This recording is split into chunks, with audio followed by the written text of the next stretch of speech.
This is Season 5, Episode 7, and today I am bringing you an interview with artist Cheiron Brandon.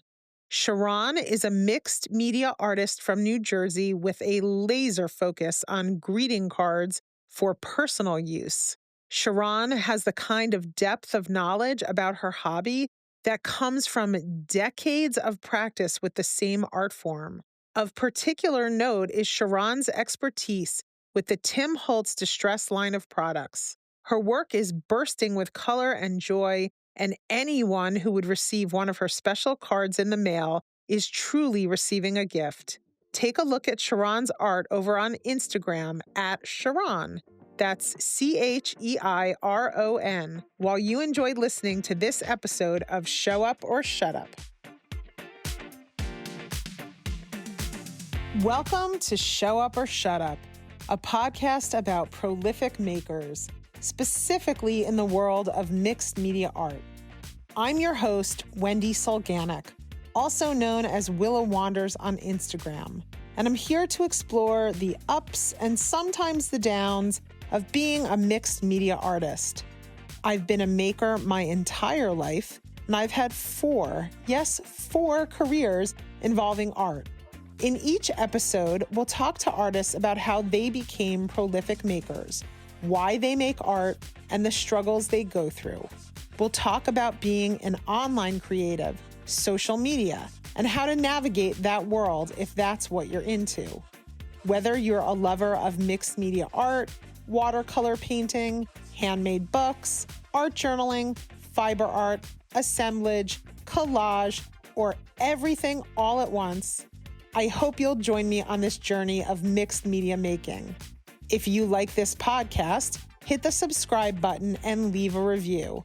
You can find me, Wendy, at willawanders.com and on Instagram at willa.wanders and at fodder.school.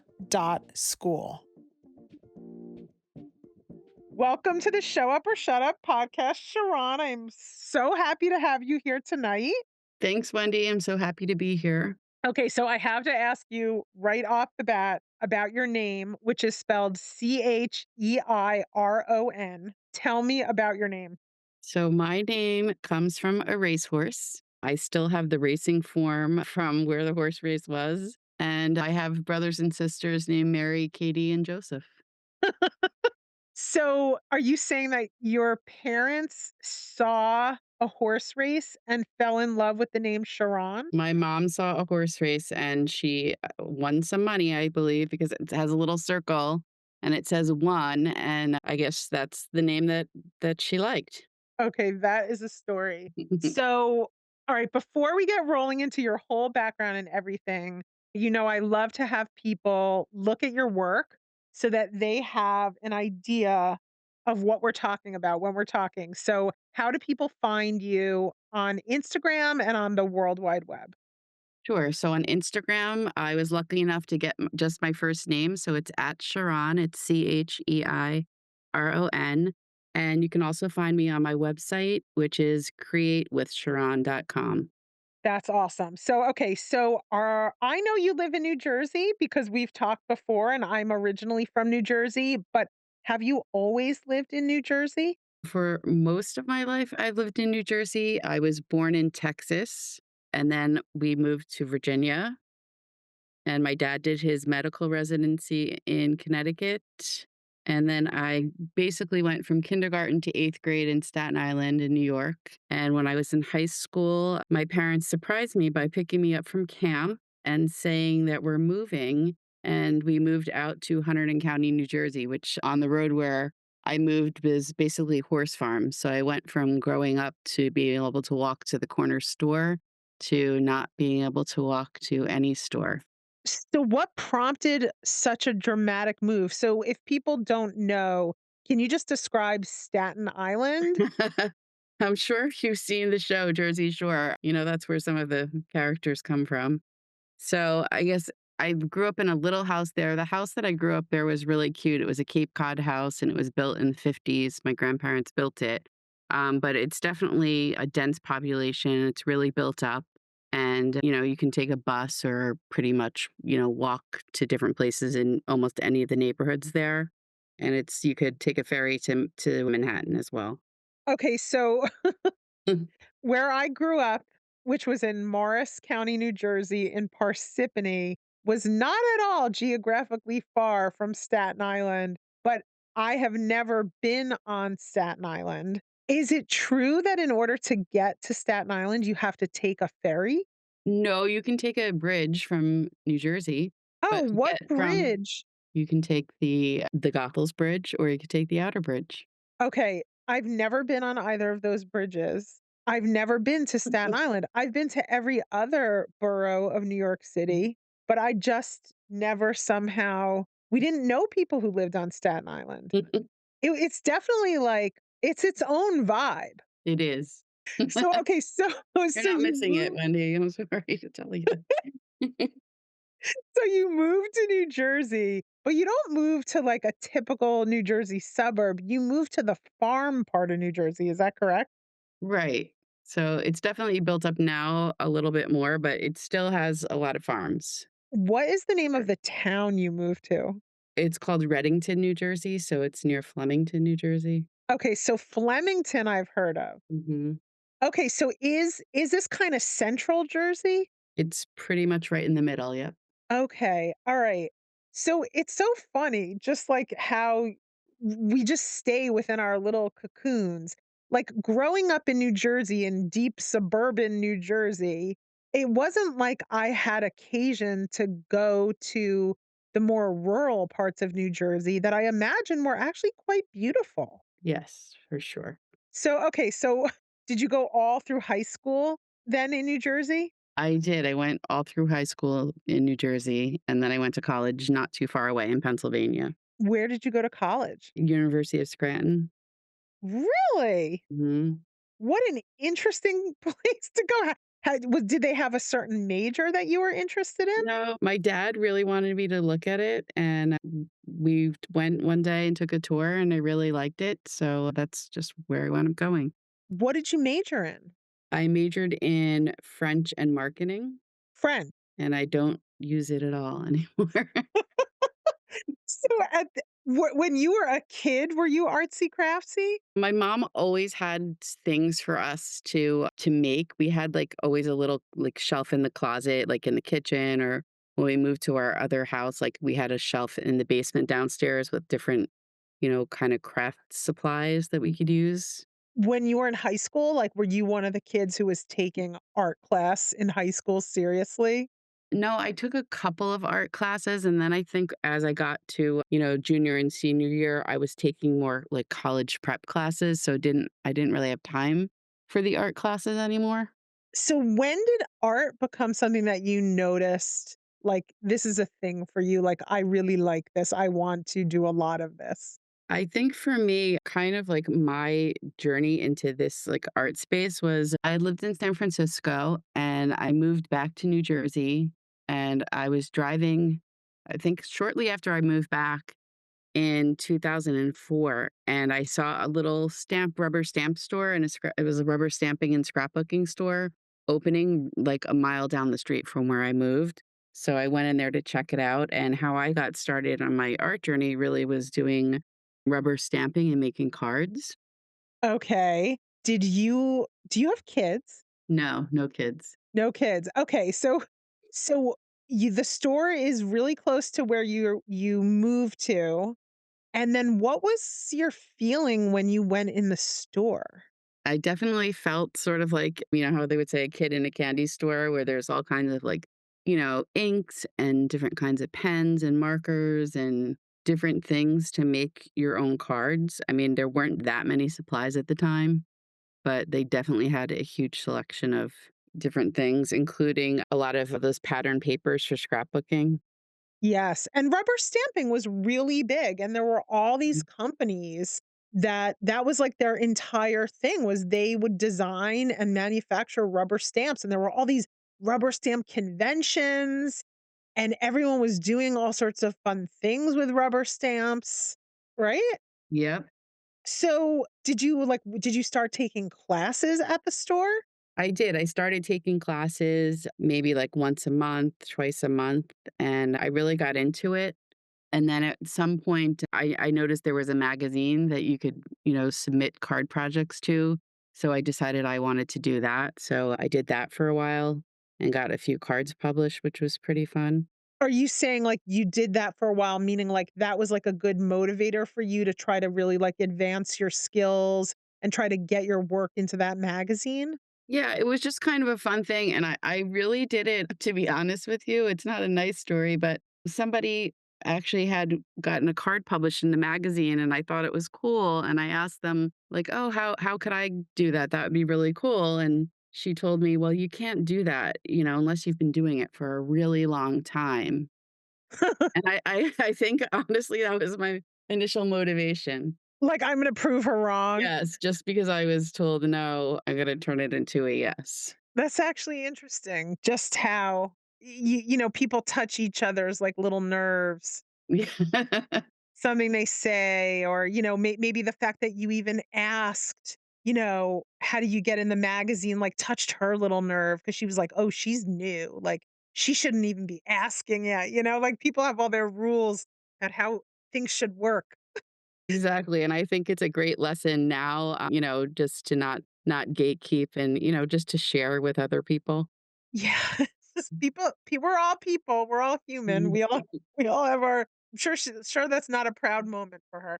But, Mm, so when did you realize, like, "I really love this, I'm starting to, like, amass, like, a lot of supplies?" I think, just from buying a few things, and I still actually own some of them. I had a lot of the rubber stamps that were on wood blocks and, obviously over the years I've gotten into all different kinds of coloring mediums, some of them which I still have.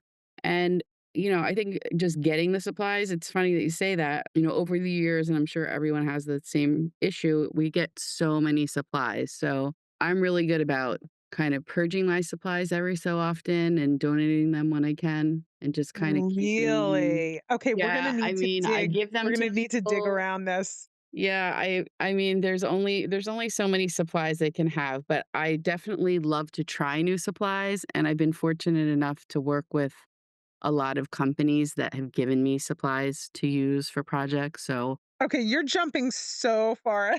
yeah. So, okay, so you live down the street from this store. You're intrigued by what they're doing in there. You start making greeting cards with rubber stamps and what? Inks? At the Embossing time, just powders? really inks, markers, when you color on a stamp with a marker.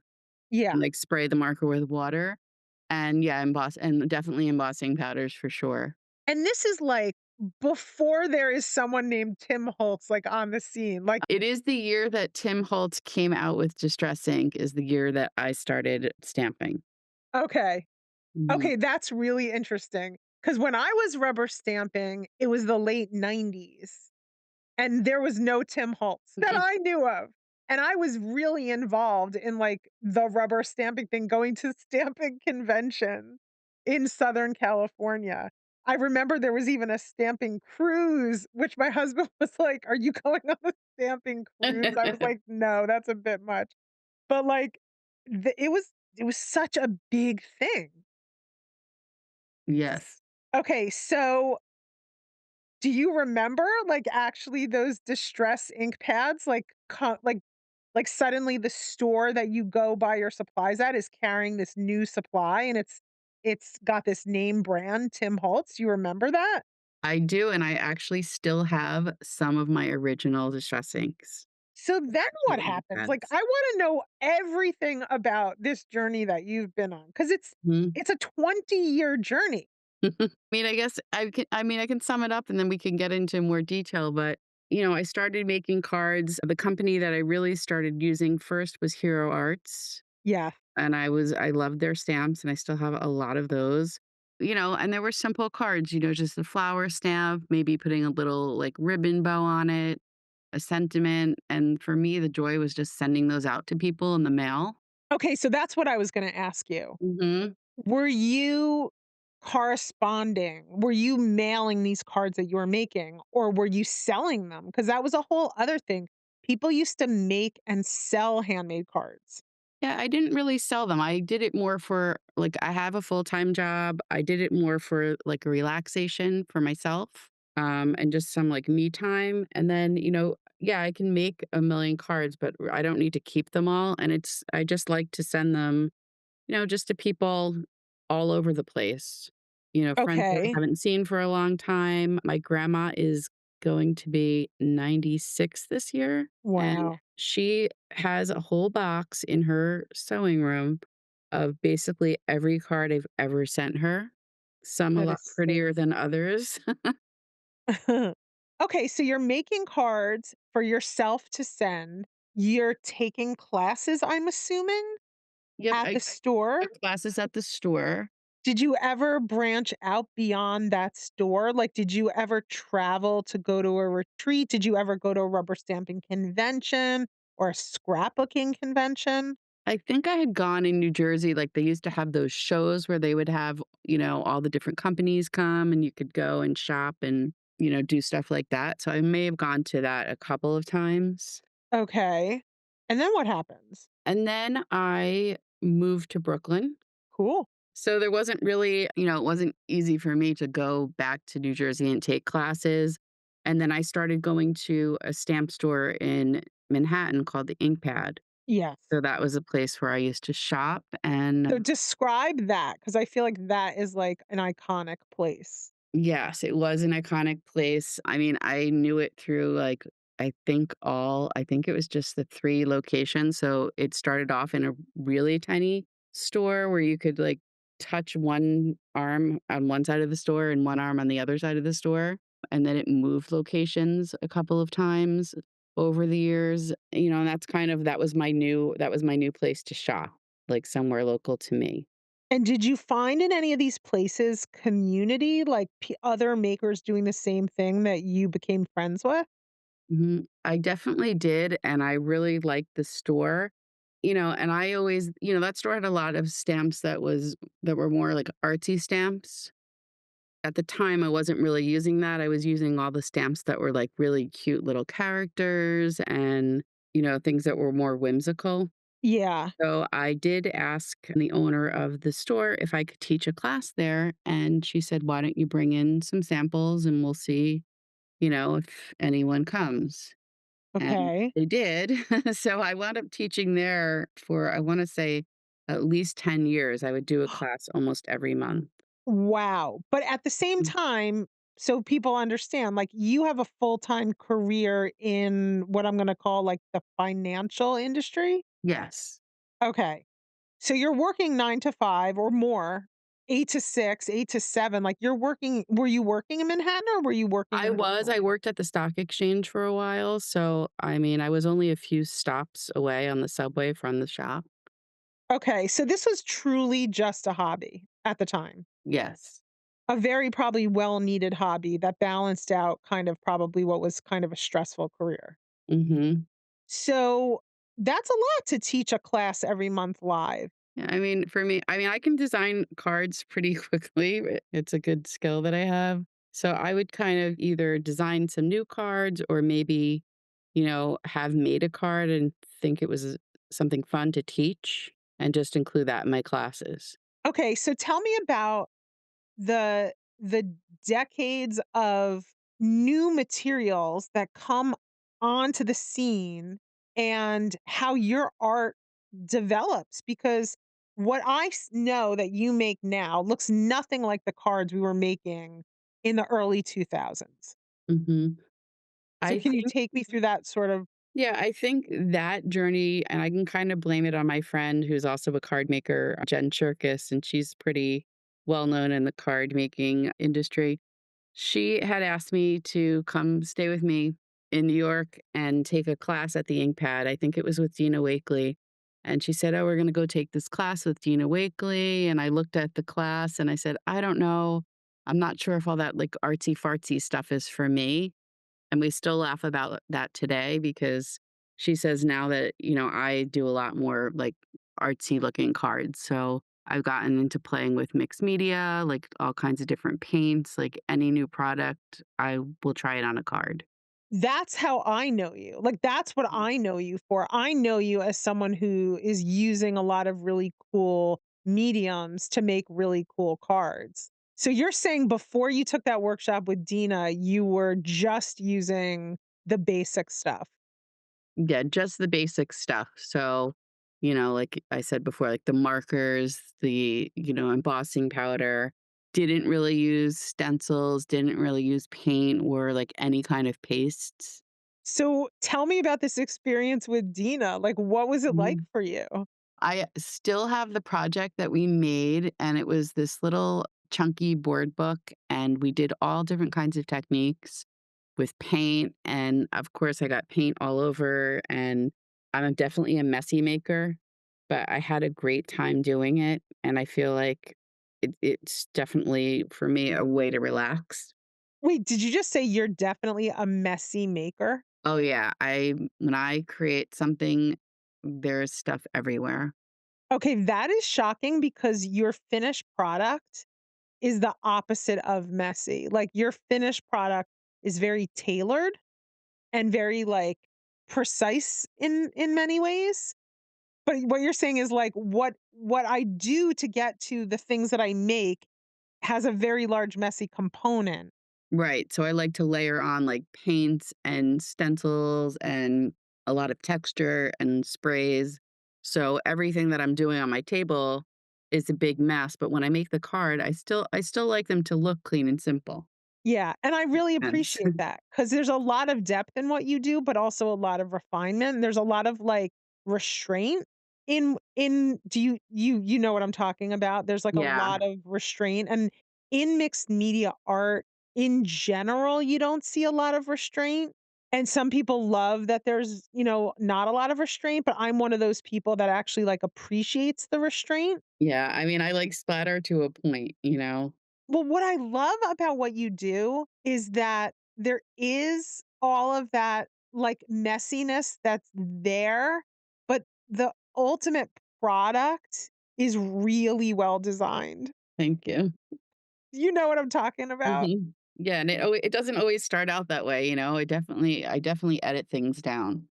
So, okay, so was that a decision that you made along the way? Like, I'm sure you were very aware of the fact that you could go down the, like, completely messy road where everything looks messy, even the finished product looks really messy, versus what you ultimately kind of gravitate toward your style, which is a very clean style, yet it's still mixed media art. So do you remember thinking like, I'm gravitating toward a really clean look in an industry where there's a lot of really messy stuff happening?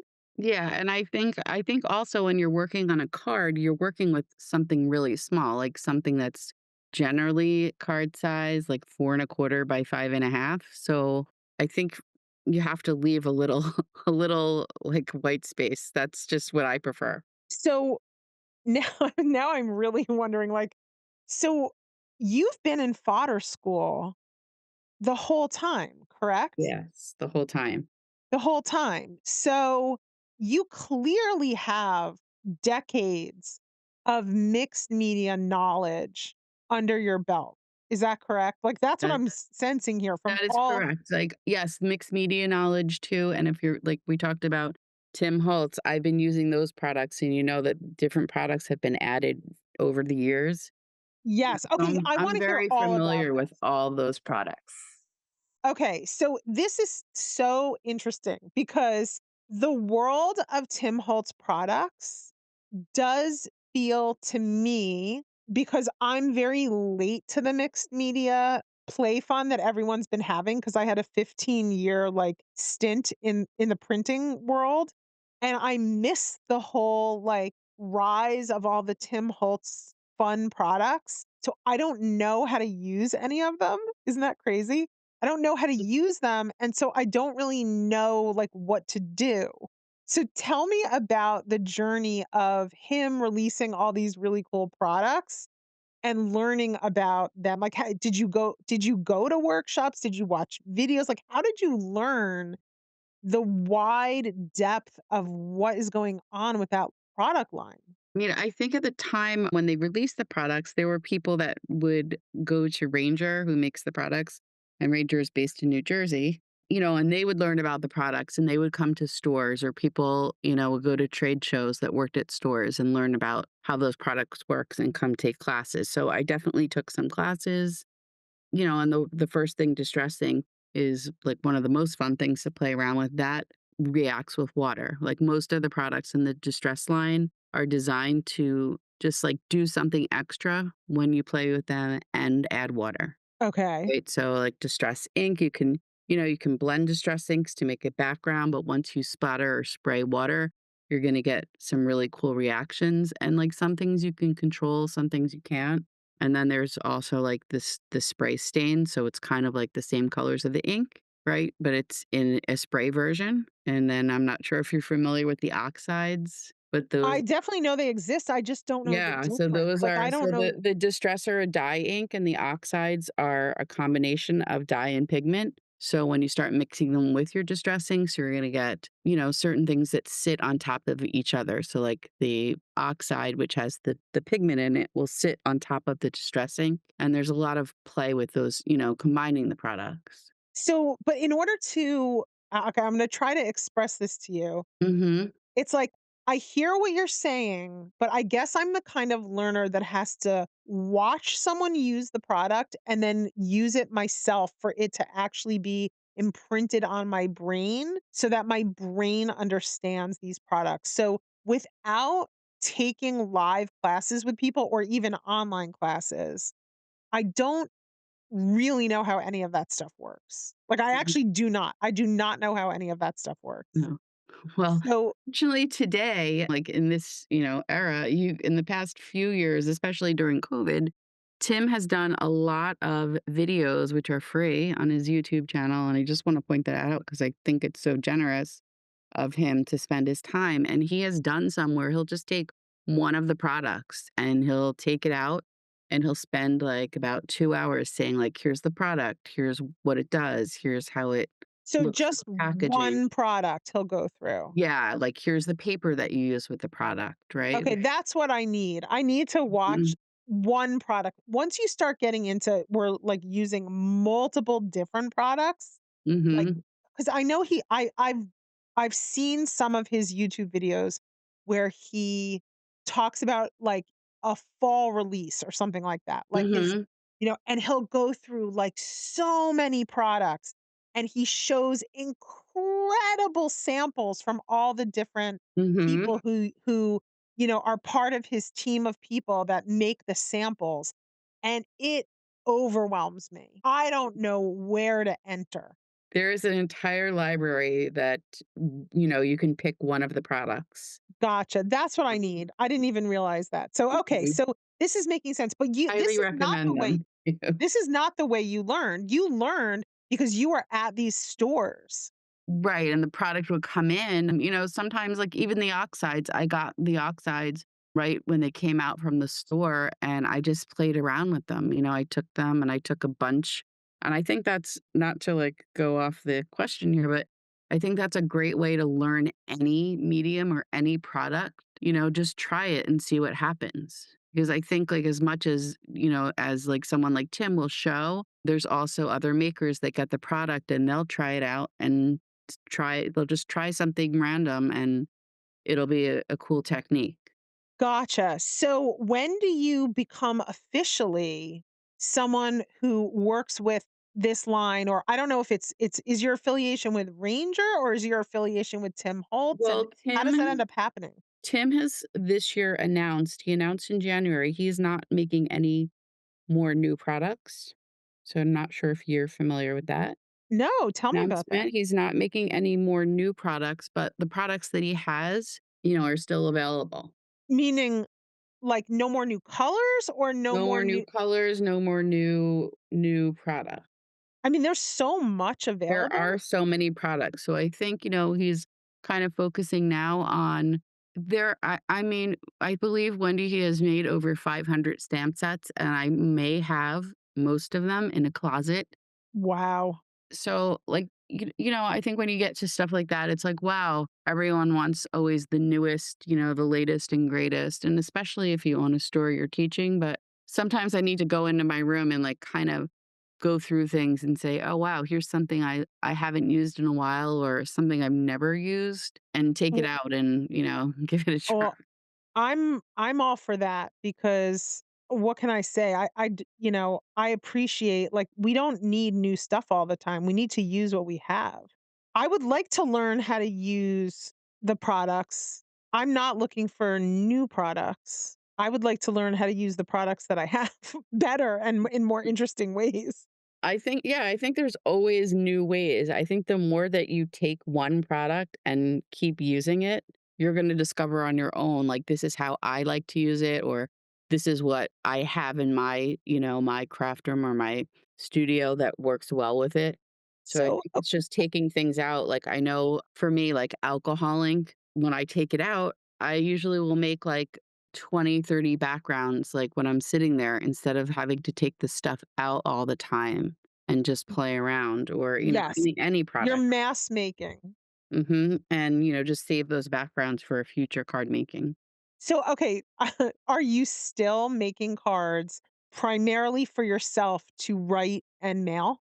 Yes, I haven't been making as many as I'd like, but yes, when I make them, I do have assignments from different companies. I just started doing recently some videos for Simon Says Stamp, so some videos on their YouTube channel, and I'll get certain things to make, but when I make cards, I make things that I want to send, Okay, you so know? again, let's get to the point where you start get so your stuff starts showing up in magazines like you're making things you're like this is a challenge. I'd like my stuff to be in magazines and it sounds like yes, you get accepted, your stuff is published and then what happens? You know, I just feel like I wanted to, keep this kind of a hobby, right? So, yes, I was doing the magazines, I was teaching classes, I was doing blog posts. And, at some point, you're like, this is not becoming, this is not really a hobby anymore. So, I definitely, over the years, have been more selective about what kind of assignments I want to take on. So, it's not something that I think I would actually buy and make for myself. I'm usually not gonna say yes to it. Well, how does it even happen that you even start getting assignments? Like, is it that people who work in these companies identify, "Oh, there's this maker. Her name is Sharon, and we really like what she's doing." Like, do people just start contacting you? Yeah, I mean, back in, like 2004, yeah, you would get published in a magazine. Some stamp companies would have incentives, so if you got published, they would give you, product credit, or, some companies would see that you're getting published using their stamp, so they might call you and say, "Hey, would you like to design with our newest release?" And over the years, now that we have Instagram and social media, I'm sure you get them too, where you're getting people just sending you DMs about things that you definitely don't wanna work with. I mean, I get many, many emails per day. Yeah, like, really strange crap supply, like, I don't know where these things are coming from. Yeah. But, once in a while, you'll get something from a company and you're like, "Wow, this company has asked me if I'd like to, play with their newest stamps that are coming out or try out their paints or whatever." So, I Like guess. 1 in 1,000. Yeah, it's all about what you can fit into your schedule. I know some people, for them it is a full-time job, but for me, I'm pretty selective about where I spend my time. Okay, but at some point around 20 years ago or a little bit less than 20 Mhm. years ago, you are contacted by Tim himself or a ranger or who I contacts was you? contacted by Paula Cheney, who works for Tim, Okay. and I think the first contact I had was just from some cards that I posted on Instagram and, asked if they could use them for a trade show. And that's where it starts. That's where it started for me. I mean, I guess people are contacted in different capacities. After that, I was asked to design more products for trade shows over the years. So, with different lines that Tim had. I've So al- that must feel really good and it's like a mutually beneficial thing because then they start correct? They start supplying you with new products You Mhm. are like, "I love these products. I'm having fun with them. This is a great, like, collaboration." Right, and I kind of, it was good. I did it a few times and then I, obviously continued doing it for many years. And I kinda knew, like, I no matter what it was, I was going to like it. It was stuff that I would be buying anyway and using. Just particularly when we're talking about what is created around the whole Tim Holtz brand. It's such great stuff.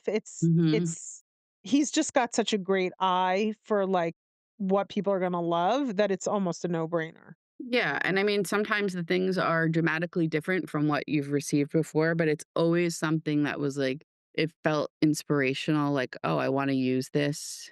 I have it like, as soon as I saw it, I would have an idea of what I Yeah. wanted to make with it. So you've been a maker for this brand for almost 2 decades. Probably, yeah. I mean, in some capacity, yeah, more so in, like, the past, 10 years.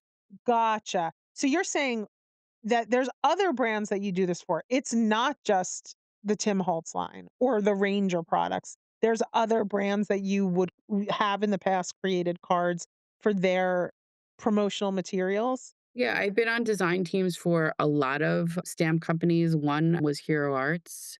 There's a few other companies in the industry. At one time, I was on the design team for Mama Elephant. There was a great company called Neat and Tangled.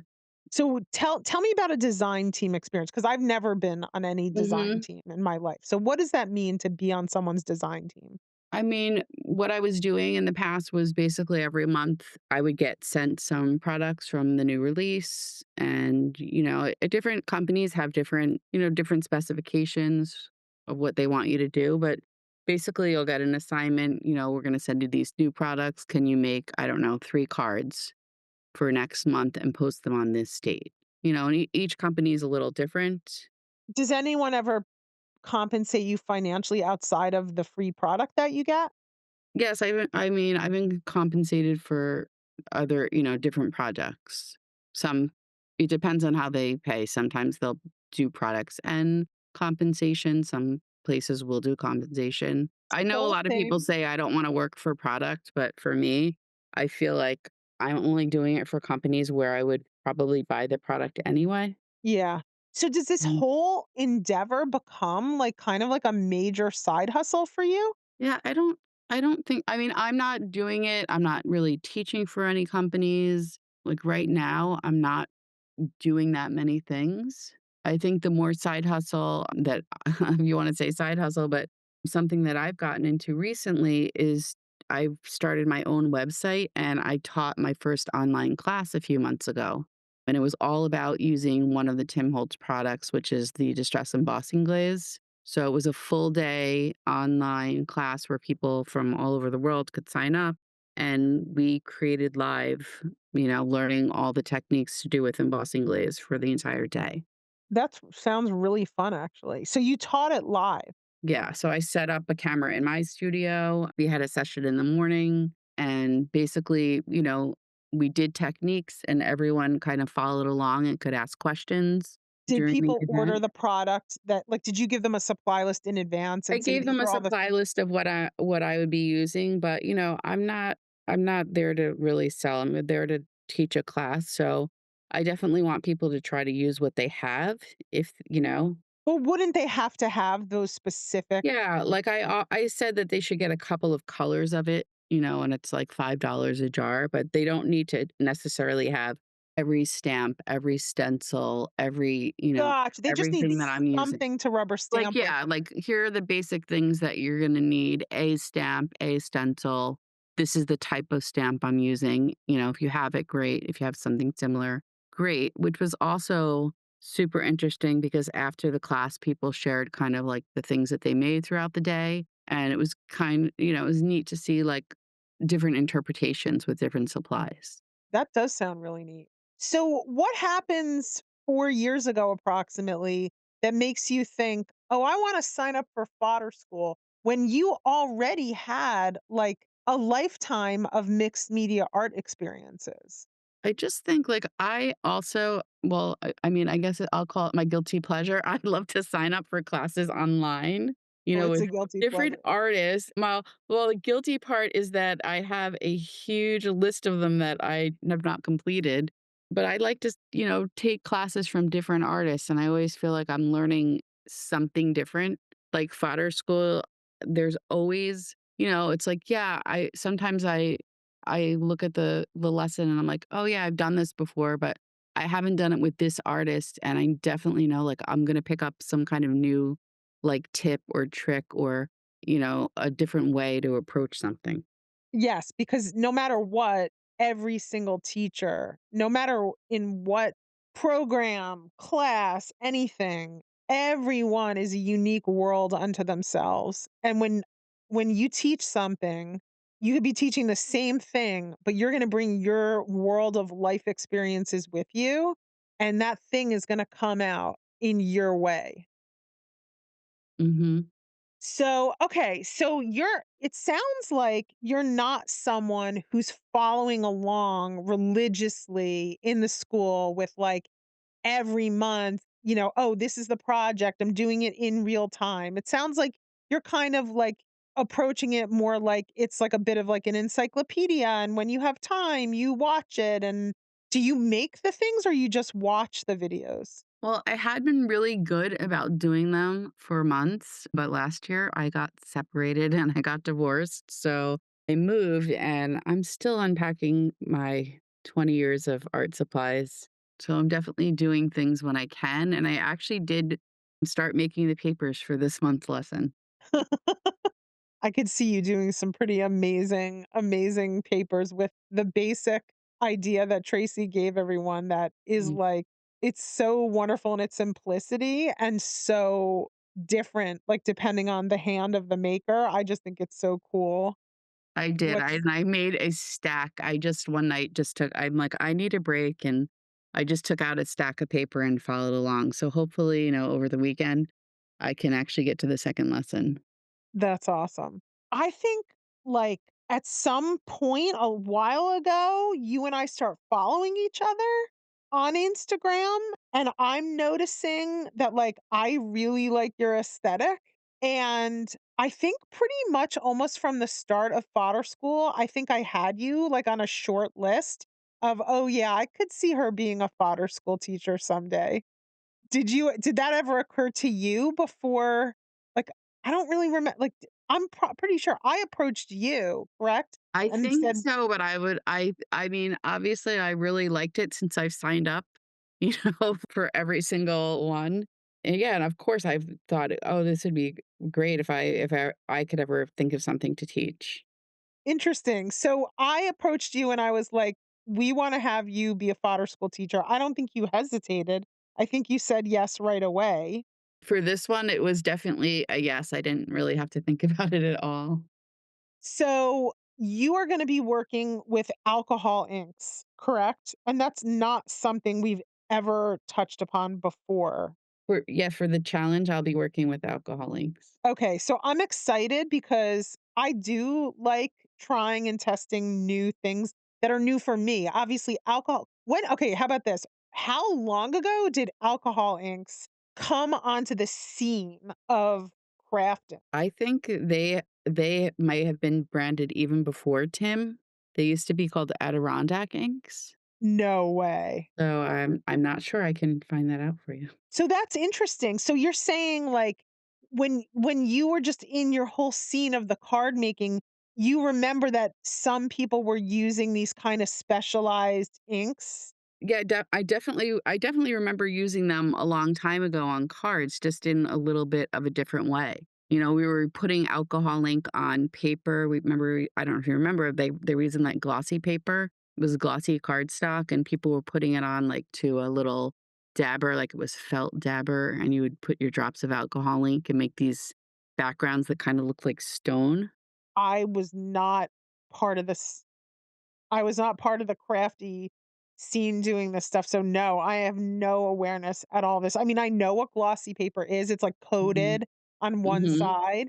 And then like the whole Yupo paper thing. So Legion paper, I was very involved with when I owned my printing company. And you do you also know, did we talk about this? Do you also know, like, the owners of Legion? No. No, okay, I thought maybe we had had a conversation about this. So, when does Yupo paper become a thing, and how does it who figures out that, like, this paper is really good with alcohol inks? Yeah, I'm not sure even I don't know what happened. Did they design the paper for the ink? I have no Ink idea. there before the paper? I'm not that's a question. When do you remember it becoming, like, sort of explosive, meaning that, like, all these people on Instagram are posting videos and pictures of them using alcohol inks? I mean, I feel like for as long as I remember, even people doing it more like in the fine art space, using alcohol inks to do like floral paintings and things like that. Gotcha. I'm really excited to have some fun with them because I I like how you don't like there's not a lot of control, I guess, or maybe there is more control if you have a lot of experience and you know what's going to happen. But I'm excited to just play and have fun and learn about the basic stuff that I know nothing about. Yeah, I think you're gonna love them just because of like the vibrancy of the color. But also, you're right. Even I think it doesn't matter how long you've been playing with them. There's always, some level of control that you have to give up. So, one of the things that I'm thinking about, because I'm already like so excited about your particular like fodder challenge lesson. So, one of the things like this is so funny, like to even say this out loud. Like, I'm already thinking, like, which alcohol inks am I going to buy? What colors? I'm not going to have the level of control I'm used to because I'm used to mixing color. So, when it comes to buying alcohol ink, like, how does a consumer choose or how do you I guess, how do you get the colors that you want out of the alcohol inks? Is it that are there many manufacturers of alcohol inks? There's other manufacturers, but I've always used the Ranger ones. Okay, and Just I'm what I guessing use. you have every color of Ranger alcohol I ink? do. You do? I do. And I know that they've just put out, I think it was just like a week or so ago, they kind of put out like these 8 packs and I want to say they're like, based on like different colorways. Like some are like more muted colors, some are more rainbow colors. So that would be a good way to try them out if you have, if you just want to buy a few. But I think it's like Do you know if they sell them individually? they Like, the do. they do? Okay. Mhm. How many different alcohol and colors would you say is a good amount to start with for your project in particular? Like, do you wanna have, like, at least 3, at least At 5? least 3, I would think. I mean, I think you could totally get away with 3 because Okay, once 2 things start mixing together, you're gonna get other kind of colors, and I think you'll see as you play with different colors of alcohol ink, there's other, like, colors that come through. can you mix can you use any 3 at a time? Or do you I recommend, like, they have to be analogous colors? Because if you start mixing complementary colors, you're gonna create mud. Like, Right, yeah, you definitely wanna be, aware of the colors, so I would use analogous colors. Yeah, you don't wanna mix anything, like, just like mixing paint, you don't wanna mix anything that's gonna make brown unless, of course, you want to make brown. right, I like Um, making brown. yeah, but, I mean, you could get brown alcohol ink if that's the way you wanna go as well. There's just a lot of cool brown colors, like, with different. Okay, but I should probably get some blues, greens, and yellows and only use Mhm. them at least at first together, and then get a variety of pinks. And that way, at least when I get started, I won't be creating mud unintentionally. I could always create mud intentionally later, but I could at least start out with good habits. Right, and I think 3 colors is the perfect amount if you're not sure about it. And are you using Yupo paper? I am using Yupo paper. So you're saying when you first started with alcohol inks years ago, you were using this glossy paper, and then Mhm. Yupo paper came into everyone's consciousness and you switched. Yes, and there's also, like, different kinds of Yupo paper too. I'm not sure if you've played around with them. No, tell me about There's that like because I'm not a familiar with. regular Yupo paper, and then there's one that's more translucent. There's Oh. also, like, Duralar paper, the black paper. So Duralar meaning from the company Graphics? Yes, there's a black paper that Ranger makes or sells, and you can use alcoholing with that. You have to put a mixative in, so something like a mixative of white or something else, but that gives really cool effects. So there's a How do you whole mix alcohol ink with other things? you would drop it on just like you're dropping the regular alcoholing onto the paper. Yeah. So there are mixatives that have metal in them that look, So you're saying you metallic. drop the alcohol ink and then you drop a mixative right on top of it? Correct. Ooh, that's fun. So that's something that you could also there's lots of different products within the alcohol ink line. Have you ever like do you ever do watercolor painting of any sort? I do sometimes, yes. Have you ever used the black watercolor paper from Legion? I don't know if it was Legion, but I've used black watercolor paper before Like with metallic with metallics. Yeah. watercolors? Yeah, that's not my vibe for some reason, but I appreciate that there's different, different options other than white watercolor paper. But okay, so what does it feel like when you're on one of those YouTube lives with Tim Holtz and he's showing your samples?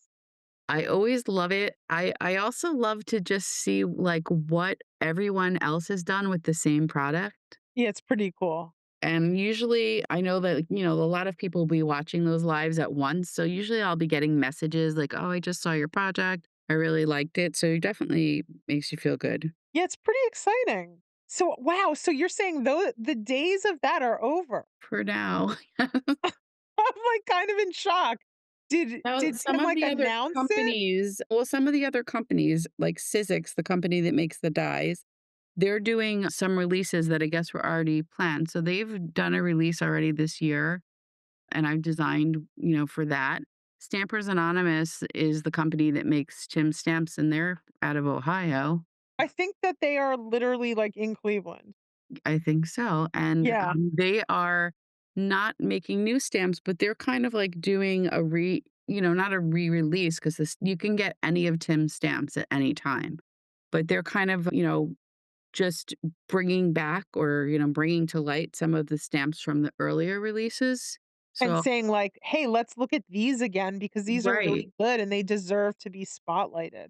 And I did make some cards with those. So they have a live. Ted, that owns the company, will do a live and show projects from all the different makers. So it's kind of cool to work with those stamps again, things that are, so many years old that maybe I still have, or maybe a lot of people still have, or maybe people have never seen them because they've only bought new stamps. Absolutely. I mean, anyone who is just discovering paper crafting, card making, mixed media art, and all of that stuff. I mean, you hope that people are discovering it all the time and getting lit up by it. And there's millions of products on the market at this point.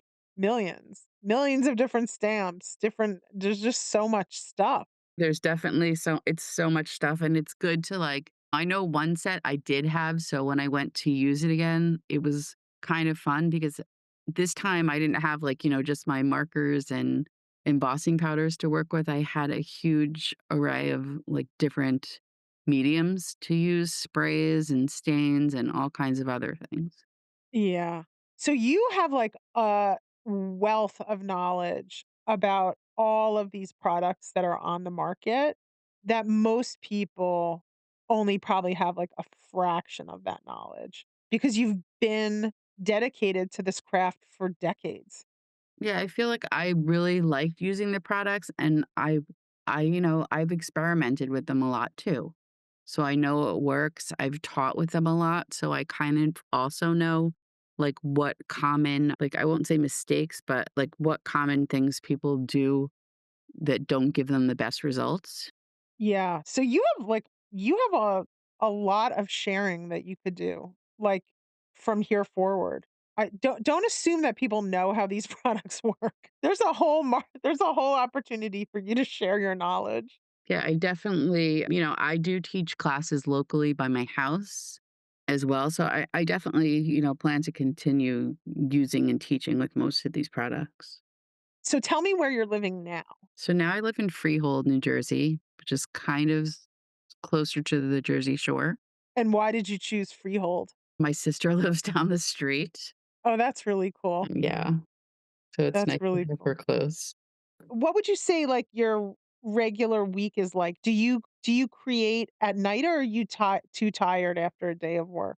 No, I usually sometimes I create in the morning, so it depends if I get up early and I'm working on something or I have something out on my studio table.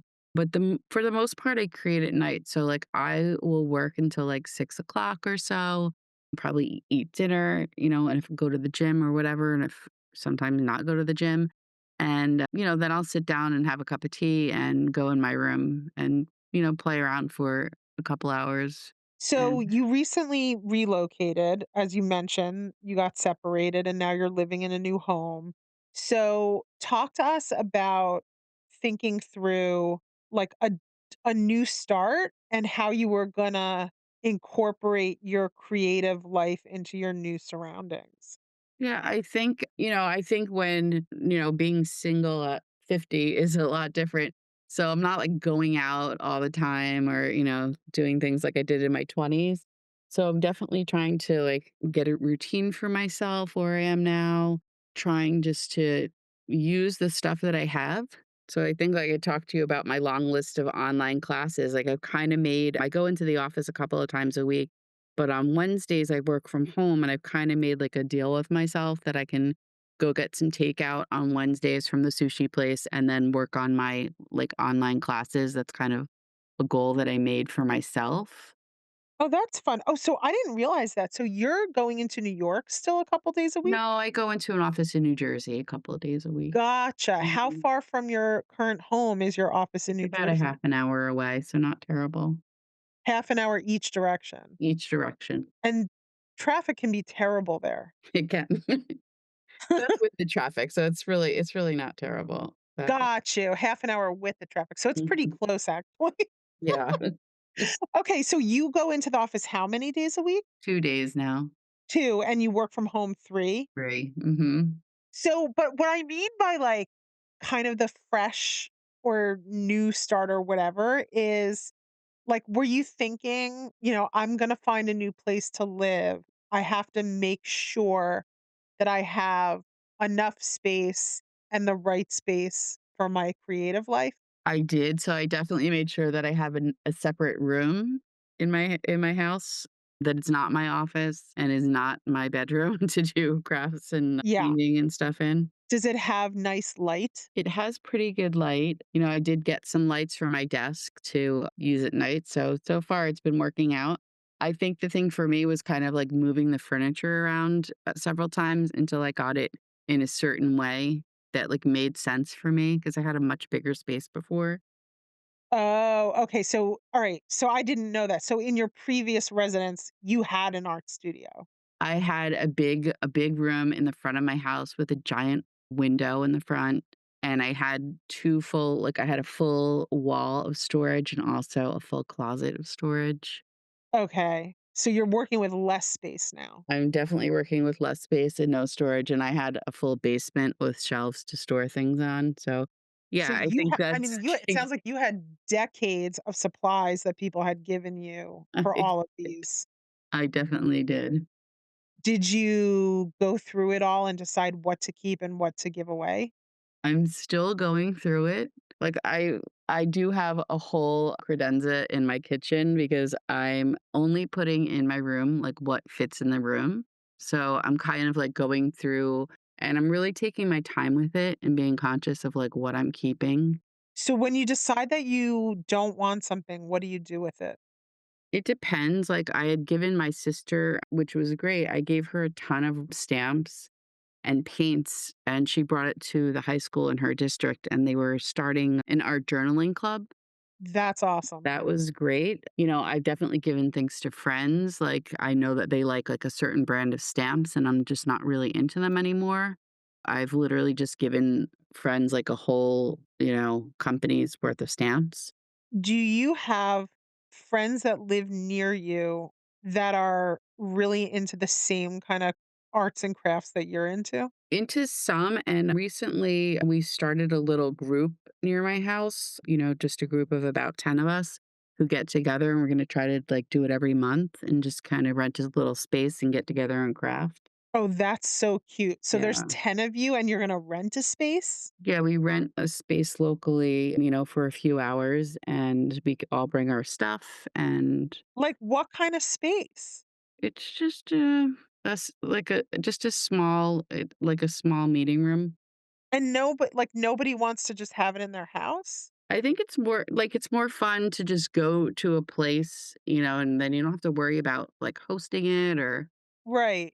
Right. um Nobody has to stress out about, like, cleaning right. up their Nobody has house to and stress pretending out. You nobody can lives. bring your snacks, you can bring whatever you want to work on. I know years ago I did have a group of friends that lived close and we would kind of get together at each other's houses and everyone would bring snacks and basically sit at the dining room table and craft all day. So that was really nice. So how recently did this group of 10 women form? We just did it. We just had our first month and we've scheduled a second one. And how did the group like, how did one person go, "I'm gonna amass this group"? We kind of got together at an event and we got to talking and said, "Oh, we should get together and just like get a space." And people were like, "I would do it. I would do it." And I think that's just an easy way an easy way to get together and whoever can come can come. Right, because even if 10 people can't come, but 5 could come, that's plenty of Mhm. people to do it. So Right. I tried for a while doing like, putting this together. I had this long list of names. I was doing these things called Cleveland Crafternoons, and they were in this local public space. And then, like, people had all different reasons for why they liked the space or didn't like the space, like the time or didn't like the time. Like, it became a little more complicated than I was up for. And some people would be like, "Well, I don't really like that person, so I don't wanna come. I just wanna do it, like, with my close friends. I don't wanna do it with, like, random people." So after a while, I was like, "Okay, I need a break from this." Yeah, But I I think would it's hard to yeah, when you get into those kind of things, it's hard to arrange, like, especially like a drop-in kind of situation, you don't always know what you'll get. yeah, I would love a really consistent, like, almost like a mahjong game where people are like, Mhm. "Every week on Wednesday, I play mahjong at noon." Like, I would really I like hope you move back to New Jersey. I don't play mahjong. Mahjong is very big in Cleveland right now. But I really want I just want a regular, consistent, same people, crafty people get together, like ride or die crafty women who like prioritize crafting. Mhm. Someday my prince will come, Sharon. I feel like it's hard unless they're right directly in your area too, you know? Oh, they've got to be like right in the Mhm. same town or one of the surrounding towns. I do also have to say, though, I have a friend in California, and we have just Zoomed on, like, a Sunday afternoon, That's fun too. and we're If you both have just someone who you making feel really close with. yeah, and we're just making our and I met her from going on, like, a crafty retreat. Ooh, tell me what crafty retreat you went on. Well, I'm not sure if you've seen on my Instagram, so a couple of years ago, I went to Morocco for, like, watercolor painting retreat, and then last year I went to Costa Rica, and then With the same group? with some, and then so this year, it was basically most of the same group from last year and 2 others, and, it's great to get together with the same people, like, I went a little early to hang out with a couple of other people who arrived early, and it's just a great way to, like, see people, and I really do, like, see them in person once a year, but we're already kinda making plans to see, some of us to see each other, like, throughout the year, which is really nice, and we all live in different places. So do you like traveling? I do like traveling. Yeah, I feel like if someone likes traveling, there's a whole world of amazing art travel vacations, and, like, you don't even need to go with a friend or a spouse, like, you could just go yourself. Yeah, I feel like you make friends a lot of times at the events. Yes. I wish I liked to travel. I don't really like to travel. I'm not sure also if you know, I also I teach at an event once a year, and I just did it in March that my friend Jen Shirkus runs. It's called Crop on the Cape, and Really? it's kind of like a big event. I mean, I think there is over 250 people. It's in Hyannis on Cape Cod, and you can rent like a table space for the weekend. So you bring all your crafty stuff, whatever you want to work on. But also during that weekend, all different artists that teach classes. So you I've can definitely take heard of things part. like this, Yeah, it's really fun. but I've never heard of that particular one. So tell me the name Mhm. of it again. Crop on the Cape. So I guess, a lot of people do scrapbooking that go. There's a lot of card makers. And then they have all different classes during the weekend. So I taught a class, my friend Jen taught a class, another card maker taught a class, and there are some mixed media classes as well, and scrapbooking too. And it's just a really fun weekend. It's a great space. It's in a beautiful place. Do people, the teachers, do they come in from all over the place? They do come in from different places. I mean, I came from New Jersey. One of the gals came from Georgia. Wow. I'm not sure about the other ones, but yeah, the teachers do come from different places. And she holds this annually? It's annually, and it's usually around St. Patty's Day weekend, like in March. That sounds like a lot of fun. It's fun because you'll see the same people every year. I go and see people just at that event every year that I don't see until the next year, but it's always a fun time. Yeah, we in Cleveland, there was a stamping store, like a stamping, scrapbooking store that Mhm. would bring in, like, all the traveling teachers, and I started going to those before the pandemic, and then the pandemic happened. Now, all of a sudden, I'm like, "Oh my gosh," like, what are the chances that that store survived the pandemic?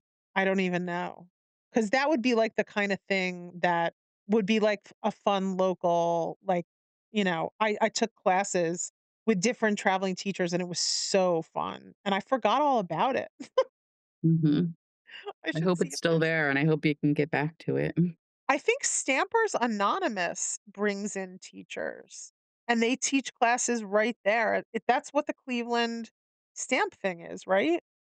Is it like a I'm not sure which one you're talking is it just like a Wait, stamp what's the show? what's the stamp company that's in Cleveland?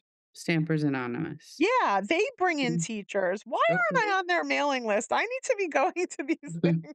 I need to be having more fun, less work and more fun. All right, so I'm excited, so excited that you're gonna be one of our teachers. Tell us in general, without going into details, what's your big project gonna be during your month of fodder school?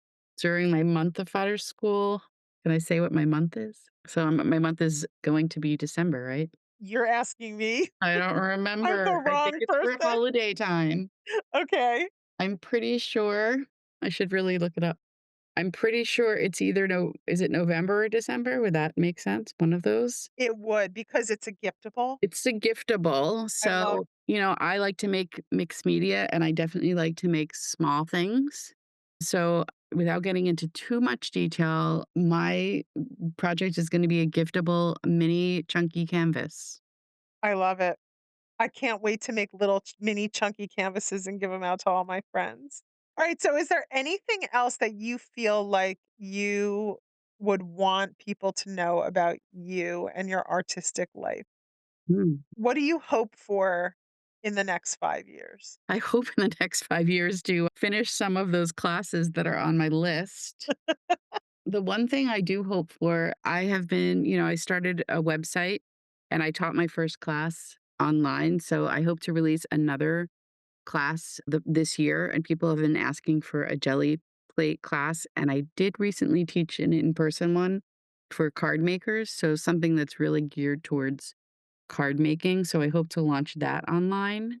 How does jelly printing for card making differ from regular jelly print? Just using, like, some of the card making supplies that people have and, like, also, like, thinking about scale for card size. Okay, so give me this is very interesting. Mm, 'Cause I know you use a lot of different supplies that are mhm. different than the kind of supplies that, like, I use on an everyday basis. So, are you saying, like, there's interesting things you can do with some like, it's not you're not just using acrylic paint on the jelly plate, You like, maybe you're using you other can things? use all kinds of things. You can even use alcohol ink, believe it or not, on your jelly plate. I mean, just for the class that I did, I we used a smaller jelly plate than normal, like the 5 by 7 size, and just focused on making papers that were more conducive to like making a card. If you're making like a 10 by 13, like big print on your jelly plate, which would be really cool in a journal or something like that, it's probably not going to look the same on a card. It's not going You're to be like right. a detailed background. And, we did a lot of stencils, but using stencils that are a lot smaller, right? Like card making companies make stencils and they're a lot smaller than those like 12 by 12 ones Yes. that a lot of people use for jelly plates. So if we wanna, like, put, like, say, a doily type of stencil for, like, a focal point, we'll use a small one, like, something that's, like, maybe 5 inches round versus, like, a 12-inch thing, so we have, like, a full shape on the card. So just thinking about that or just thinking about ways that you can take the prints and do something with them that will look good on a card. So you are, like, the card I just and I like to put my art onto a card size. onto a card, Mhm. and I love greeting cards. I think you probably know this because 'cause you've listened to my podcast before, but I owned a greeting card company for 15 years. You know that, right? Yes. So when I had one of my fodder school months, we one the project was making greeting cards. That was one of my favorite projects, by the way, I had um, so much fun. and I made a few sets for people, and I I don't wanna use them. I just like, I would make a set and then I would be like, I've got another idea. And I would make another set. And then I'd be like, I've got another idea.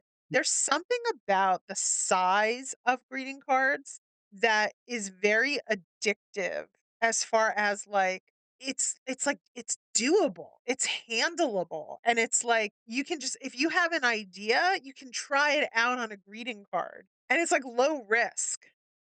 Does that make sense? Yes, and it's also, like, a lot less time consuming and super satisfying to just have, something, and especially I know that I've done it with a lot of the different, projects in fodder school where I've taken, basically the make fodder part of it and instead of using it as, it's used in the lesson, used it on a card. Yes. It just I never thought about this before about why the greeting card is such a perfect container for artists who, maybe don't wanna paint on big canvases. Because 'cause I'm always trying like, I was always trying to answer that question years ago. I mean, I feel like I've answered it for myself now, but years ago, I was like, "I just wanna make stuff, but I don't wanna be sitting on, like, a room full of canvases." Mhm. What can I do to have creativity in my life on a daily basis? How can I fulfill that desire for myself, that need, without it overwhelming and consuming all this like space in my home? And what am I going to do with all these canvases?